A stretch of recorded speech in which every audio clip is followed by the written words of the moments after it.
नमस्कार, हिंद भूमि एक्सप्रेस में आपका स्वागत है। न्यास कॉलोनी में एक शराब दुकान रातों रात खुल गई। विधायक डॉक्टर सीताशरण शर्मा को स्वयं जाकर इस दुकान को बंद कराना पड़ा। विधायक शर्मा अपने कार्यकर्ताओं के साथ उस खेत में पहुंचे जहां यह दुकान खुली थी। न्यास कॉलोनी में जगदम्बा गार्डन के दूसरे साइड सड़क के बाद यह दुकान खुल गई थी। इस शराब दुकान के सामने मैरिज गार्डन और दो तरफ स्कूल हैं। इस शराब दुकान के खिलाफ पार्षद अमृता ठाकुर, मंजीत कलोसिया, संजय ठाकुर और सामाजिक कार्यकर्ता मनीष ठाकुर द्वारा पहले से विरोध किया जा रहा था, लेकिन विरोध को दरकिनार करते हुए दुकान शुरू कर दी गई। आज पहले विधायक शर्मा यहां पहुंचे, इसके बाद इटारसी पुलिस और आबकारी विभाग के साथ शराब दुकान के मैनेजर भी पहुंच गए। विधायक ने उन्हें तुरंत अपनी दुकान यहां से हटाने को कहा। अब मैनेजर का कहना है कि उसे शहर में कहीं दुकान दिलाई जाए जिससे वह शराब दुकान खोल सके। फिलहाल यहां से दुकान हटा ली गई है। दुकान हटने के बाद कई सारे सवाल खड़े हो गए हैं, क्योंकि दुकान वार्ड नंबर 17 या 14 के लिए स्वीकृत थी, फिर दुकान न्यास कॉलोनी में कैसे खुल गई। दूसरा सवाल यह है कि कई सारी दुकानें शहर के अंदर हैं। उदाहरण के लिए पुरानी इटारसी में शनि मंदिर के सामने, टीवीएस शोरूम के बाजू में, जुझारपुर रोड पर एफसीआई के सामने, सोना सांवरी नाका क्षेत्र में काली मंदिर के सामने और मुख्य बाजार बेल बाजार की दुकान जिसके दोनों ओर कॉलेज हैं, क्या इन्हें बंद नहीं किया जाना चाहिए? खैर, न्यास कॉलोनी में जो दुकान खुली थी उस दुकान में बिजली कनेक्शन भी लग गया था। बाद में पता चला कि बिना परमिशन के बाकायदा कनेक्शन कर दिया गया है। इस मामले में टप में चल रही शराब दुकान पर मौजूद व्यक्ति के खिलाफ बिजली चोरी का अपराध दर्ज हुआ है। लेकिन अब सवाल ये उठने लगा है कि हमेशा ज़मीन मालिक या मकान मालिक पर मामला दर्ज होता है आया है, तो इस मामले में एक अनजान के खिलाफ मामला क्यों दर्ज किया गया?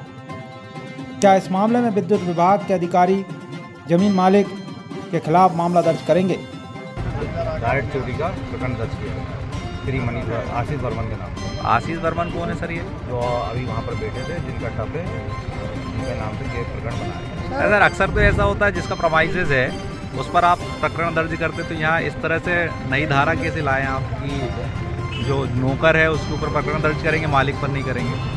जो उपस्थित व्यक्ति मिला है उसी पर मैंने बनाया। नहीं, आपके जो नियम है विद्युत वितरण कंपनी के, मैंने पूछा वहाँ पर कि किसके नाम से, मैंने कहा ये टप किसका, तो उन्होंने कहा आशीष जो मौजूद थे उन्होंने आशीष वर्मन का बताया है।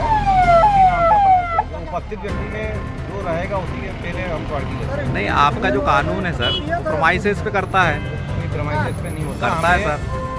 हम लिखित में देंगे आप। मालिक जो होता है उस पर, यहाँ पर तो कोई मालिक है नहीं। तो आप पता करिए किसकी जमीन है। किसी ने आवेदन दिया था कि यहाँ पे मीटर के लिए वो कह रहे थे कि हमने आवेदन दिया है। नहीं, ऐसे कुछ अभी जानकारी ये फाइल हमारे पास नहीं है। सर आप ये जांच करें किसका प्रोमाइसेस है, फिर उसके ऊपर एफआईआर करेंगे। किसका प्रोमाइसेस है ये जांच करके उसके ऊपर एफआईआर दर्ज करेंगे क्या? वो हम पता करेंगे किसका प्रमाणित है, कैसे ये हुआ है। अरे जो आपसे संबंधित चीज़ है वो हमने लाइन निश्चित करवा दी है अभी, और 135 के अंतर्गत हमने प्रकरण बना दिया। ये क्या है, पहले भी ये उस तरफ खुल रही थी, हम लोगों ने उसको रोका था। अब तो ये उससे भी ज़्यादा आपत्तिजनक जगह है, क्योंकि सामने मैरिज गार्डन है, रात पर शादियाँ होती, भले घर के बहन बेटियाँ आती हैं, बगल में स्कूल है दो। तो आज जैन समाज और जीनियस प्लैनेट और नालंदा और आम लोग इस एरिया में, इस विसिटी जो रहते हैं, जो सवेरे शाम टहलने जाते हैं, वो सब लोग आज मेरे कार्यालय में आए थे। तो मैंने आकर के देखा तो मुझे बड़ा आश्चर्य हुआ कि आज तक कोई सी विभाग टप्पर में दुकान खोलने की अनुमति नहीं देता, पर यहाँ एक टप्पर में बिना बिजली का कनेक्शन लिए, टेम्परेरी भी नहीं है, अवैध और एक टप्पर में एक दुकान खोल के 2 लोग बैठे थे। तो फिर मैंने पुलिस विभाग को और एक्साइज कंपनी के मैनेजर भी आए। अभी इन सब ने मिलकर आश्वस्त किया कि वो इसको यहाँ से हटा रहे हैं और कोई समाधान मार्ग नहीं जो किसी को विसिनिटी के लोगों को तकलीफ ना हो। क्या बिजली चोरी का प्रकरण भी बनेगा क्या इस पर? बिजली चोरी के प्रकरण में चंदेल साहब आए हुए हैं, उनसे कहा है बिजली चोरी का प्रकरण बनाए, जो शराब यहाँ है उसको जब्त करी जाए और आगे की जो कानूनी कार्रवाई वो की जाए। सर दुकान हटाने के लिए कितनी मोहलत दी है? 1 घंटा।